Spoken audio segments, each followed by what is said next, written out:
1978 ഞാൻ ആദ്യമായിട്ട് അഭിനയിക്കുന്നത്. തിരുവനന്തപുരത്ത് എൻ്റെ വീട്ടിൻ്റെ മുമ്പിലാണ്. അതിൻ്റെ 47 വർഷങ്ങൾ കഴിഞ്ഞിട്ട് തിരുവനന്തപുരത്ത് വെച്ച് തന്നെ ഞാൻ ഉൾപ്പെടുന്ന ഒരു ഇൻഡസ്ട്രിയുടെ ഒരു ദൗർഭാഗ്യമായ ഒരു കാര്യത്തിനെക്കുറിച്ച് സംസാരിക്കാൻ ഇടവരുന്നത്. അതിലധികം വളരെയധികം വിഷമമുണ്ട്. രണ്ടാമത്തെ കാര്യം, ഞാൻ ഇത്തരം പ്രസ് കോൺഫറൻസുകൾ നേരിടുന്ന ഒരാളല്ല. എനിക്ക് വളരെ ആധികാരികമായിട്ട് സംസാരിക്കാൻ അറിഞ്ഞുകൂടാ.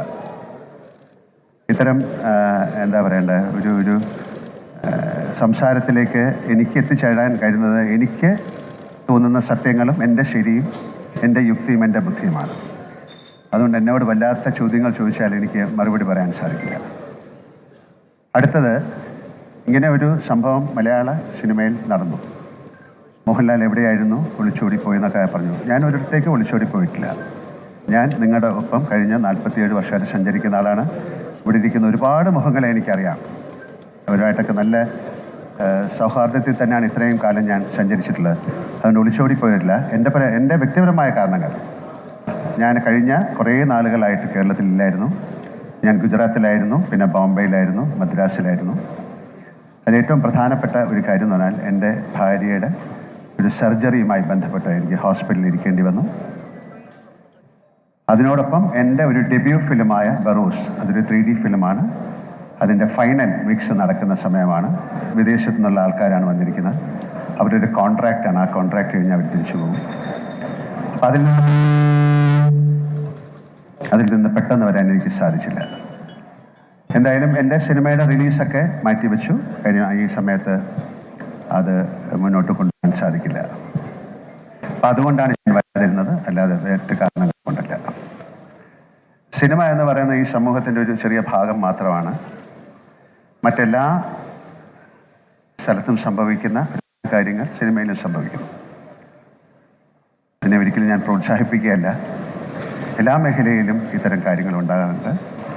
ഹിമ കമ്മിറ്റി റിപ്പോർട്ട് വളരെയധികം സ്വാഗതാർഹമാണ്. ഞാൻ 2 പ്രാവശ്യം ആ കമ്മിറ്റിയുടെ മുമ്പിൽ പോയിരുന്ന് സംസാരിച്ച ആളാണ്. എന്നോട് ചോദിച്ച ചോദ്യങ്ങൾക്കൊക്കെ ഞാൻ മറുപടി പറഞ്ഞു. ഞാനൊരു ആക്ടറാണ്, ഞാനൊരു പ്രൊഡ്യൂസറാണ്. അപ്പോൾ എനിക്കറിയാവുന്ന കാര്യങ്ങൾ ഞാൻ പറഞ്ഞു എൻ്റെ സിനിമയെ പറ്റി. അപ്പോൾ പലപ്പോഴും എന്നോട് ചോദിക്കുന്ന മൊത്തം സിനിമയെ പറ്റിയാണ്. അപ്പോൾ അതിനെപ്പറ്റി എനിക്ക് പറയാൻ പറ്റില്ല. എനിക്കറിയാവുന്ന കാര്യങ്ങളാണ് ഞാൻ ആ കമ്മിറ്റി റിപ്പോർട്ടിൽ പറഞ്ഞത്. അത് തീർച്ചയായും സ്വാഗതാർഹമാണ്. അമ്മ എന്ന് പറയുന്ന ഒരു അസോസിയേഷൻ, അതൊരു എന്താ പറയുക, ഒരു ട്രേഡ് യൂണിയൻ ഭാവമുള്ള ഒരു അസോസിയേഷനൊന്നുമല്ല. അതൊരു ഫാമിലി, ഒരു കുടുംബം പോലെയാണ്. 500 പേരുള്ള ഒരു ഫാമിലി. അവരുടെ വെൽഫെയറിന് വേണ്ടിയിട്ട് ഈ തിരുവനന്തപുരത്ത് നിന്ന് ഏതാണ്ട് 25-30 വർഷങ്ങൾക്ക് മുമ്പ് തുടങ്ങിയ ഒരു ആശയമാണ്. ഒരു പക്ഷേ പുറത്തേക്കൊക്കെ പോകുമ്പോൾ മറ്റ് ഭാഷയിൽ ഏറ്റവും വലിയ പേരുള്ള ഒരു അസോസിയേഷനാണ് അമ്മ. ഞങ്ങൾ തുടങ്ങിയത് തന്നെ നമ്മുടെ കൂടെയുള്ള ആൾക്കാർക്ക് വേണ്ടിയിട്ടുള്ള നന്മകൾ, അവർക്ക് ജീവിതത്തിൽ സംഭവിക്കാവുന്ന നന്മകൾക്ക് വേണ്ടിയിട്ടാണ്. അവർക്കൊരു പ്രോബ്ലം ആകുമ്പോൾ അവരെ സഹായിക്കുക, അങ്ങനെയൊക്കെ തുടങ്ങിയ ഒരു അസോസിയേഷനാണ്. പിന്നെ അസോസിയേഷനിലേക്ക് ഒരുപാട് പേര് വന്ന് ചേർന്നു. ഞാൻ ആദ്യം മുതൽ അതിൽ സഞ്ചരിക്കുന്ന ഒരാളായതുകൊണ്ടുണ്ട്.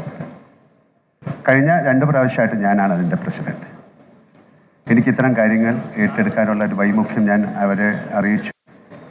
അപ്പം തീർച്ചയായിട്ടും അതിൻ്റെ ഒരു പ്രവർത്തനത്തിൻ്റെ ഭാഗമായിട്ട് ഞാൻ മുന്നോട്ട് പോകാമെന്ന് പറഞ്ഞാണ് ഞാൻ അതിൽ നിന്നത്.